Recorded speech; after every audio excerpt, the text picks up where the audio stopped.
откроем, и снова судьбы оживут на каждой прожитой странице.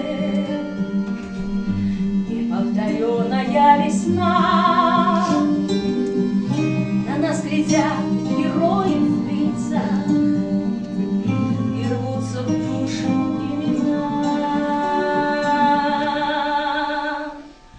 Помните, пока живете,